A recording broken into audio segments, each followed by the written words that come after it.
Hello friends வணக்கம். இன்றைக்கி சக்கரவள்ளி கிழங்கு சேர்த்து ஓட்ஸ் குக்கீஸ் எப்படி செய்கிறதுன்னு பார்க்கலாம். ஹெல்த்தியாகவும் டேஸ்ட்டாகவும் செய்துக்கலாம். வேக வச்ச சக்கரவள்ளி கிழங்கு தோல் உரித்து அப்படியே எடுத்து வச்சுக்கலாம். 250 ml கப்பில் 3 கப்பு ஓட்ஸ் எடுத்துக்கலாம். அதை அப்படியே வறுத்து எடுத்துகிட்டு வந்துடலாம். கை பொறுக்கிற சூட்டுக்கு வறுத்துக்கலாம். தொட்டில் கையில் சூடாக இருக்கணும் அந்தளவுக்கு வறுத்து எடுத்துகிட்டு வந்துடலாம். கொட்டை இல்லாத பேரிச்சம்பழம் 1 கப்பு 250 ml கப்லேயே அளந்து எடுத்துக்கிறேன். அதே போல் திராட்சை 1 கப் எடுத்துக்கலாம். அதை அப்படியே ஒரு தடவை கழுவி எடுத்துக்கலாம். சும்மா அப்படி தண்ணியில் அலசிட்டு அப்படியே எடுத்து வச்சிடலாம். வறுத்த வேர்க்கடலை 1 கப்பு அதை மிக்ஸி ஜாரில் போட்டு கொரன்னு அரைச்சி எடுத்துகிட்டு வந்து ஒரு பவுலில் போட்டுக்கலாம். ரொம்ப நைஸாக அரைக்க வேண்டாம், கொரன்னு அரைச்சி எடுத்துக்கலாம். அதே மிக்ஸி ஜாரில் 2 துண்டு பட்டை, 4 லவங்கம், 4 ஏலக்காய், 1/2 டீஸ்பூன் சுக்குத்தூள், அதுலேயே கொஞ்சமாக ஓட்ஸ் போட்டு நல்லா நைஸாக அரைச்சி எடுத்துகிட்டு வந்துடலாம். கொஞ்சமாக ஒரு 2 டேபிள் ஸ்பூன் அளவு ஓட்ஸ் எடுத்து வச்சுட்டு மிச்சம் எல்லா ஓட்ஸும் அரைச்சி எடுத்துகிட்டு வந்துடலாம். ஊற வச்சுருக்க பேரிச்சம்பழமும் திராட்சையும் மிக்ஸி ஜார் போட்டு அரைச்சிக்கலாம்.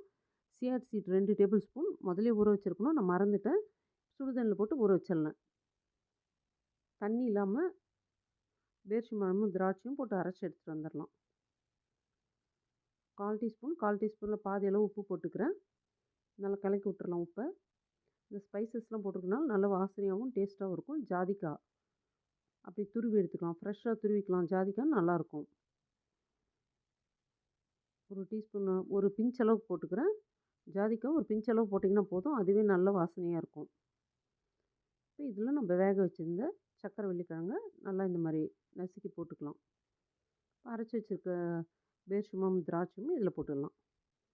சியா சீட் ஊறிடுச்சு, ஒரு 3/4 பாகம் போட்டுக்கிட்டேன். கொஞ்சம் அப்படியே வச்சுட்டேன். 2 டேபிள் ஸ்பூன் போட்டு ஊற வச்சேன்.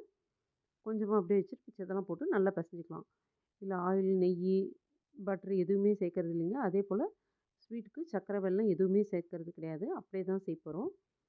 நம்மளுக்கு சக்கரவள்ளி கிழங்கும் நல்ல ஒரு பைண்டிங் கிடைக்கும், சியா சீடும் நல்லாவே பைண்டிங் கிடைக்கும். போட்டு நல்லா பிசைஞ்சிக்கலாம். இப்போ பாருங்கள், பிசைஞ்சோம்னா நம்மளுக்கு கரெக்டாக இருக்குது.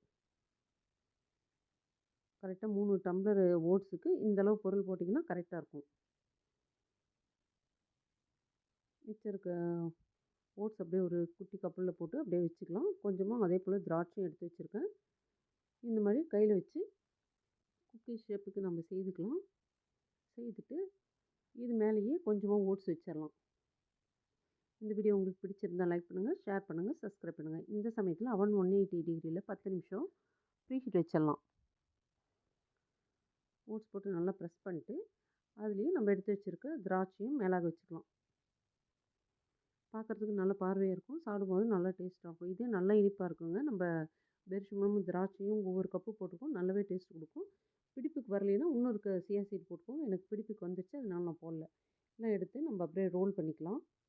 ஒரு சிலிக்கான் மேட்டில் எடுத்து வச்சுருக்கேன். இப்படி கை வச்சு நல்லா முதல்ல ப்ரெஸ் பண்ணிக்கலாம். எல்லாமே ஒரு ஈவனாக பண்ணிவிட்டு ஒரு ரோலர் வச்சு நல்லா ரோல் பண்ணிக்கலாம். ரோல் பண்ணிட்டு இது மேலேயே அந்த நம்ம எடுத்து வச்சுருக்கோம் பாருங்கள், ஓட்ஸும் திராட்சையும் போட்டுக்கலாம். இதுலேயும் உங்களுக்கு வேறு எதாவது ட்ரை ஃப்ரூட்ஸ், நட்ஸ் பிடிக்குன்னா அது கூட போட்டுக்கலாம். நான் இந்த அளவு தான் போட்டிருக்கேன். டேஸ்ட்டு சூப்பராக இருக்குங்க. சக்கரவள்ளி கிழங்கு போட்டு நான் இதுதான் ஃபஸ்ட் டைம் செய்தேன். ரொம்பவே அருமையாக இருந்தது. ஃப்ரிட்ஜில் வச்சிங்கன்னா ஒரு 10 நாள் போல் வச்சுக்கலாங்க. இப்போ வந்து நம்ம மேலே முதல்ல அப்படியே தேய்ச்சோம். இப்போ மேலே ஒரு பேப்பர் போட்டு அதுக்கப்புறம் தேய்ச்சிக்கலாம். பேக்கிங் ஷீட் போட்டு அது மேலே தேய்ச்சிக்கலாம். இல்லை நம்ம இந்த ரோலர்லேயே அப்படியே ஒட்டுது பாருங்கள். நம்ம ஆயில் மாவு எதுவுமே போட கிடையாது, அப்படியே தான் தேய்ச்சிருக்கோம். இப்போ நம்ம கட் பண்ணிக்கலாம். நம்மளுக்கு எந்த ஷேப் பிடிக்குமோ அந்த ஷேப்பில் நம்ம கட் பண்ணி எடுத்துக்கலாம்.